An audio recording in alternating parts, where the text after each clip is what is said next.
Good afternoon to all. So today I will be dealing with the topic substance abuse. So let's see what is addiction and substance abuse. So let me start with the introduction of substance abuse. So disorders due to psychoactive substance use. It refers to condition arising from the abuse of alcohol, um, psychoactive drugs and other chemicals such as the volatile solvents. So a person who abuse the psychoactive substances such as the alcohol, psychoactive drugs and the other chemicals. So it is termed as the substance abuse, or we also call it as the substance use disorders. Why we say psychoactive? Because these are the drugs which mainly acts on the central nervous system. So we consider psychoactive substances. So before proceeding further, I would like to tell regarding the terminologies that are used in substance use disorders. So first one, what do you mean by substance? So substance, it refers to any kind of, it could be a drug or it could be a medications or the toxins that shares the potential of abuse. So substance, so that refers, it could be any drug or medication or any kind of toxins. Then what do you mean by addiction? So addiction, it is termed as a physiological and psychological dependency on alcohol or other drugs of abuse that affects the central nervous system in such a way that withdrawal symptoms are experienced when the substances is discontinued. So as I told you, a substances, it could be a drug or it could be a medication or it could be a toxic. So if it is discontinued, then definitely a person will be experiencing the withdrawal symptoms. So as I told you, addiction, it is a physiological and psychological dependency. If a person is being, if he's being withdrawn, then definitely withdrawal symptoms are experienced in a person. So what are those withdrawal symptoms a person will be experiencing? Insomnia, tremors, nausea, vomiting, irritability. So these are some of the physiological and psychological changes. Psychological changes mainly anxiety, depressions. uh, then there will be liability in the mood. So these are some of the physiological and the psychological changes that will be seen in a person. So that's why we call addiction. It is physiologically and psychologically a person will be dependent on any kind of substances. If because these are the substances, as I told you, psychoactive, these are the substances which mainly affect the central nervous system. If these substances are withdrawn, then definitely a person will be experiencing the withdrawal symptoms. The next refers to what do you mean by abuse? So already substance use disorders, or we say it as the substance abuse. So abuse, it refers to the maladaptive pattern of substance use that impairs the health in a broad sense. So where a person is using in a large quantity than required. So we say it refers to a maladaptive pattern of substance use. So that impairs the health in a broad sense. Then next, coming to dependency. So what do you mean by dependency? So dependency, it refers to certain physiological and the psychological phenomena, because if a person is being addicted to a particular substances, he's totally dependent, either physiologically or psychologically. So if a person, for example, if you take alcohol, if a person is dependent on an alcohol, if a small amount of alcohol is withdrawn or it is reduced in the blood, then definitely what happens? So dependency, it refers to certain physiological and psychological phenomenon. It is induced by the repeated in taking of a substance. If a small amount of alcohol is being reduced in the blood, then definitely what happens is that this, so there will be certain physiological and psychological phenomena, means a person will be experiencing the withdrawal symptoms. So that is the reason why a person will be going for a repeated taking of a substances. So this withdrawal symptoms, they itself act as a motivating factor for a person to go for a repeated taking behavior of a substance use. So what do you mean by tolerance? So tolerance, it is a state in which after repeated administration, a drug produced a decreased effect or an increasing doses are required to produce the same effect. So we call it as the tolerance. So usually if you see a person, initially he will be taking only a small quantity of the alcohol. So that small quantity of alcohol is enough to produce the signs and symptoms of alcohol dependency. But as the day goes on, then definitely his tolerance capacity is being increased. So if he takes, for the first time, if he takes something 30 to 60 ml, that amount is, it's enough to produce the signs and symptoms of alcohol dependency. But if we start drinking for year, 2 year or 3 year in a long-term basis, then definitely more doses of alcohol is required to produce the same effect of the alcohol. So this is how the tolerance capacity is being developed in a particular individual. So that is the definition or the meaning of the tolerance. Then next, coming to the withdrawal state. So as I told you, it is a group of the signs and symptoms. So what are those signs and symptoms? Like if a person is being withdrawn from the alcohol, if a small amount of alcohol in the blood is reduced, then definitely this withdrawal symptoms are being experienced by a person. So what are those signs and symptoms? Mainly, already I told, irritability, nausea, vomiting, then insomnia, there will be a slight hand tremors, then anxiety.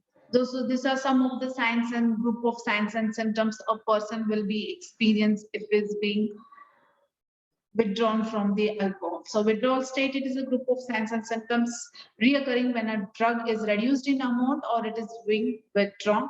But this withdrawal symptoms, it lasts for a limited period of time. Usually it usually starts second day of the withdrawal state, and by seventh day a person, he may recover from the withdrawal status. So these are some of the definitions we are using in the substance use disorders. So according to the ICD-10 classifications, so F10 to F19, so mental and behavioral disorders. So the mental and behavioral disorders due to psychoactive substance use, they are classified in ICD-10. So from F10 to F19. So F10, mental and behavioral disorders due to alcohol. Then F11 is mental and behavioral disorders due to use of opioids. F12 is mental and behavioral disorder due to use of cannabinoids.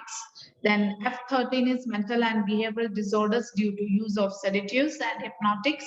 Then F14 is mental and behavioral disorders due to use of cocaine. And F16, it is being classified as mental and behavioral disorder due to use of the hallucinogen. So this is according to the ICD-10 classification.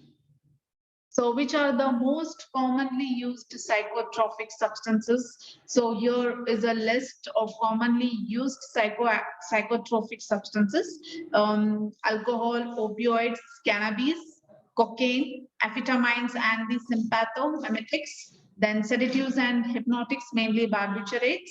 Then inhalants, for example, volatile solvents, nicotine, and other stimulants, example caffeine. So these are some of the commonly used psychotropic substances. So let's see what are the etiological factors in the substance use disorder. So coming to first one is the biological factors.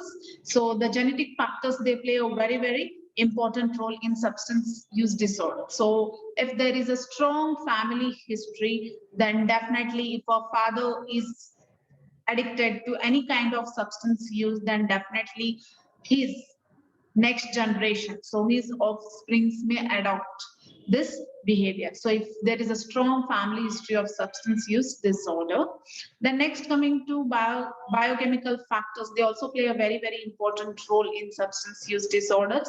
So role of dopamine and the norepinephrine. So these are the two neurotransmitters. They have been implicated in the cocaine, ethanol, and the opioid dependency. And also abnormalities in the alcohol dehydrogenase. So alcohol dehydrogenase, it is an enzyme which is mainly produced by the liver cells, and this alcohol dehydrogenase enzyme is very much responsible for the metabolism or the breakdown of the alcohol. So if any kind of abnormalities in alcohol dehydrogenase or in the neurotransmitter mechanisms, and they are thought to play a very important role in the alcohol dependency.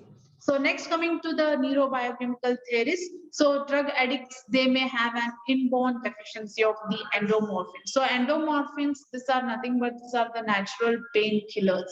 So what happens if a person is being addicted to alcohol, if a person is alcohol dependency, then definitely alcohol increases the release of the endomorphin. So as I told, these are the natural painkillers.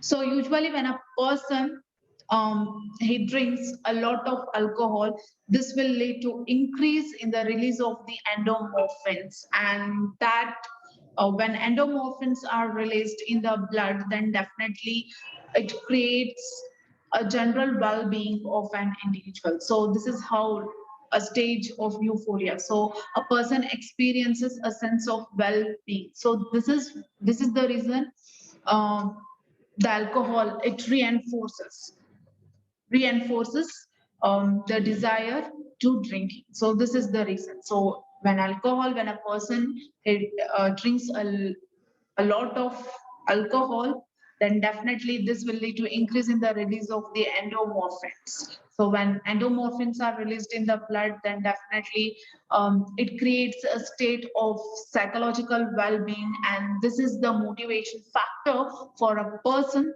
and this reinforces the desire of drinking. So and another, the personality. So the other contributing factor for the alcohol dependence is personality that is more sensitive to peer pressure. So peer pressure plays a very, very important role in the alcohol dependency. Then withdrawal and the reinforcing effects of the drugs. So withdrawal symptoms. These are the main reasons where a person, because he's psychologically and socially is dependent on the alcohol. When a person, if a small amount of alcohol is reduced in the blood, then definitely uh, we start experiencing this withdrawal symptoms. So this withdrawal symptoms itself, they act as a motivational factor or the reinforcing factors. And that is the reason why a person, he really find it difficult to come out of this alcoholic behavior. So withdrawal and the reinforcing effect of the drugs. Then comorbid medical disorder. So usually in the long term illnesses and the terminally ill disease conditions, when a person is not able to control the chronic pain. So in order to numb the pain, they use alcohol in order to numb the pain. So these are some of the factors according to the neurobiochemical theories. Then according to the behavioral theory, yes, drug abuse, it occurs as a result of conditioning or cumulative reinforcement from the drug use. So already I told you, according to the behavior therapy, so drug use causes euphoric experience. So whenever a person he drinks, then he enters into a stage of euphoric experience, a psychological well-being. So perceived. So this itself, this stage, euphoric stage, a sense of psychological well-being, it is perceived by an individual as a rewarding. So this is how it motivates a person or the user to keep taking the drug, because whenever a person drinks, he feels relaxed, and this relaxed stage or the euphoric stage itself, it acts as a motivational factor for the user to keep taking the Then stimuli and setting associated with the drug use. So a best example, we can say that peer pressure, it is one of the important factor. So if it is associated with the drug use, if the peer pressure, so a group, a circle of friends, if they are addicted to alcohol, then definitely that factor itself, it act as a motivational factor or the reinforcing factor. Um, uh, then stimuli and setting associated with drug use may themselves, they become reinforcing, or it may trigger the drug craving that can lead to a relapse. So if a person in a group of circle, if a person, one person, he want to quit drinking, and he comes out of that group, and he start with his new life. But again, if he comes in contact with the peer group which is alcohol dependent, then again there may be chances of relapse. So in such condition, environmental manipulation is very, very important. If a person, he makes a strong desire to quit alcohol, then definitely he has to quit his friend circle. So environmental manipulation is very, very important in order to prevent the relapse in such kind of cases.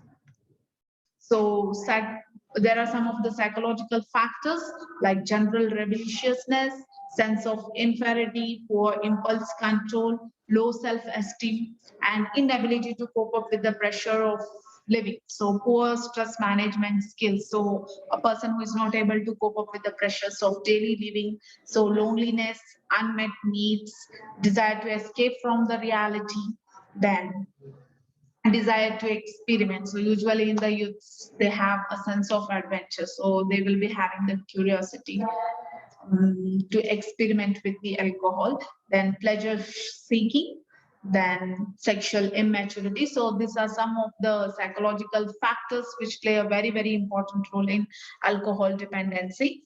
Then what are the social factors that could lead to substance use behavior, like religion factors, peer pressure, because in some of the religions, taking alcohol, it's a cultural, it's a routine practice.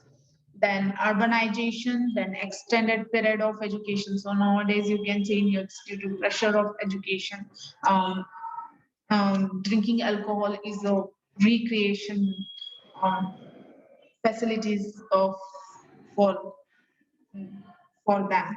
Then unemployment, then overcrowding, poor social support, and definitely one of the important effect of television, influence of television and the other mass media. It plays a very important role. Then occupation, where substance use is more common in chefs, barmen, executives, salesmen, actors, entertainers, army, personal, journalists, and medical professionals. So this substance abuse is more common among such occupations. Then easy availability of the drugs. So taking drug prescribed by the doctors, for example, benzodiazepine dependency, then some of the drugs, they can be brought legally, but without the prescription. So just a person goes to the pharmacy, and without the prescription of the doctor, it will be just taking the medications, for example, nicotine, opioids, and taking the drugs that can be obtained from the illicit sources, for example, street drugs. And this is more common, you will be seeing in the youth generation. Then substance use disorder is more common in some of the psychiatric disorders, such as depression, then anxiety disorders, then personality disorders, especially antisocial personality, and occasionally in organic brain disorders and schizophrenia. So these are some of the etiological factors in substance use disorders. So what are the consequences of substance use? So usually the most common consequence of substance abuse is that it leads to physical dependency, psychological dependency, or the both. So here a person will be physically as well as psychologically is dependent on the substance. Because if it is being withdrawn, then definitely it will be creating some physical and the psychological changes in an individual. And in order to overcome that, So definitely he will be going for alcohol abuse. So it may cause unhealthy lifestyles and behaviors such as poor diet. Then chronic substance use impairs social and occupational functioning. Then it creates the personal, professional, financial, and the legal problems. Sometimes a person he may indulge in the antisocial activities such as robbery or the assault. Then drug use beginners. So usually, if early, if the substance use is beginning in the early adolescence, it may often lead to emotional and the behavioral problems, which includes depression, family problems with the relationship, then problems or failure to complete the school, and also a, a person he may be subjected to chronic substance abuse problems. So if a pregnant woman, if she drinks or if she smokes, then definitely it leads to loss of fetal well-being. So sometimes there may be congenital abnormalities of the fetus. Then psychoactive substances produce negative outcomes in most of the patients, including the maladaptive behavior. Sometimes there may be chances of induced psychosis, and even there may be chances of the long-term psychosis. So IV drug abusers, they may often lead to life-threatening complications. So usually life-threatening complications are like they may suffer from hepatitis, septicemia, skin problems, skin complications, and sometimes they may be subjected to HIV, AIDS, sexually transmitted um, diseases. So illicit street drugs pose added dangers. Materials which are used to dilute them can cause the toxic or the allergic skin reactions. So with this, I would like to end the session. Thank you.